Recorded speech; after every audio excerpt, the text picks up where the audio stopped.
Have you ever felt like life is a race? A frantic sprint towards a finish line you can barely see. We compare our pace to others, stumble over obstacles, and often forget to even look at the scenery. This is a story about such a race, but more importantly, it is a story about what it truly means to win. In a peaceful valley lived a young man named Elias.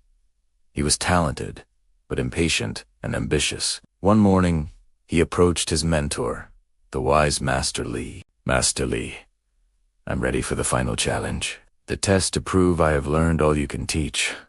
Master Lee smiled calmly. Very well, Elias. Your task is a race. You will start here, at the old oak tree. Your goal is to reach the summit of serenity before the sun touches the western peaks. Elias was a bit deflated. A race. That's it, Master. I am the fastest runner in the village.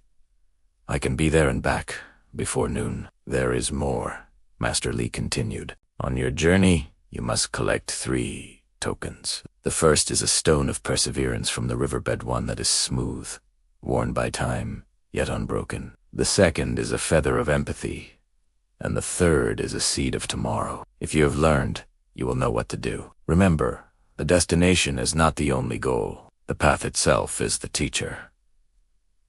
And so, Elias began his race. His mind was focused, his eyes on the distant path. The first part was easy, but soon he reached a wide, shallow river. The stone of perseverance, he muttered to himself, splashing into the water. Right. Just find a smooth one. Fast he scrambled through the riverbed, his impatience growing with each rejected stone. He was so focused on the asterisk, what asterisk, that he forgot the asterisk, why asterisk. A cheerful woman named Anna was humming as she walked by. You look like you've lost something important, young man, she called out.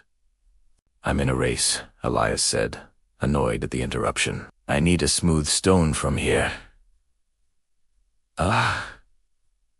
From Master Lee. He sends all his students here. You won't find it by thrashing about like a caught fish. You have to be still. Let the water show you. I don't have time to be still. The sun is moving, Elias retorted. Anna just sighed and walked away. Elias continued his frantic search, but then her words echoed in his mind. He stopped, took a breath, and stood still, and Hust in his hand brushed against the perfect stone. Smooth, strong, unbroken. He clutched it triumphantly, but felt no connection to it.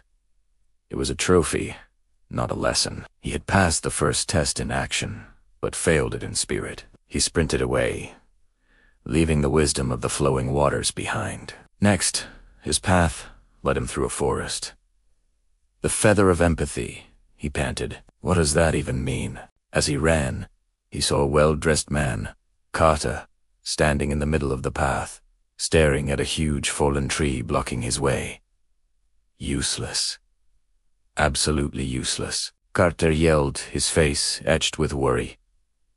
I have a critical meeting at the summit. This will make me late. Elias slowed down. Excuse me, I need to get past. Carter turned on him. Do you know who I am? I am Carter. I own half the commerce in the next valley. And this log is ruining everything. Elias saw only an obstacle, an annoying delay. He was about to push past when he remembered Anna's words. You have to be still. And then he saw it. Lying near the man's foot was a single, beautiful, iridescent blue feather, the feather of empathy. Taking a deep breath, Elias calmed himself. Sir, let me help you. We can move it together. Straining, they rolled the heavy log aside. Carter, panting and surprised, said, Well, thank you. I suppose I was so focused on my problem, I didn't think of a solution. Elias bent down and picked up the feather. Sometimes the solution requires looking up from the problem. As he held the feather, he didn't just see a token. He saw a lesson. In taking a moment to understand another's struggle, he had lightened the burden of a fellow traveler. Empathy was not a delay. It was a shortcut to humanity. The path grew steeper, leading him through a part of the forest scarred by a wildfire. The trees were blackened skeletons against the sky. The seed of tomorrow, Elias said to himself. How am I supposed to find a specific seed here? It was a place of endings, and there, in the middle of the desolation, sat Anna from the river. She was kneeling by a single, small, green sapling, pushing bravely through the charred earth. You found your feather, I see, she smiled. Elias was awestruck. How is this growing here? Because life insists on tomorrow, Anna replied. Even after the greatest fires, the seeds survived. They wait in the darkness for their moment to reach for the sun, Elias Kneldun, the seed of tomorrow. It's not about finding a seed. It's about believing in the potential for growth, even when you can't see it. Especially when you can't see it. Anna nodded. In others, in yourself. After a failure, in a moment of despair, that belief is the seed. Elias looked at his hands. In one, the stone of perseverance hardened by struggle. In the other, the feather of empathy light enough to lift others. And now, he understood the third. He reached into his pocket and took out a small, plain acorn he had picked up hours ago. This is my seed of tomorrow, he said quietly. The belief that I can grow, that my journey doesn't end at the summit.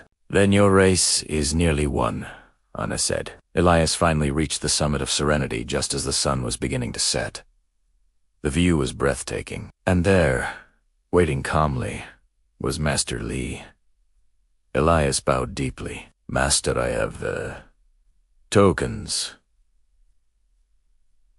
He placed the stone and feather on a flat rock, holding the seed in his hand. Tell me of your race, Master Li sighed. It was not what I expected, Elias began. I thought the goal was to be fastest, but I was wrong. The stone taught me that true strength is forged through patience. The feather taught me that lifting others gives you wings. And the seed taught me that the true finish line is not a place, but a new beginning. The race isn't about beating others. It's about who you become on the climb. A warm, proud smile appeared on Master Li's face. You did not just complete the race, Elias. You understood it. One by one, other travelers arrived. Carter, the businessman, no longer frantic. Anna, the wise woman. A few villagers. They all stood together, watching the sunset.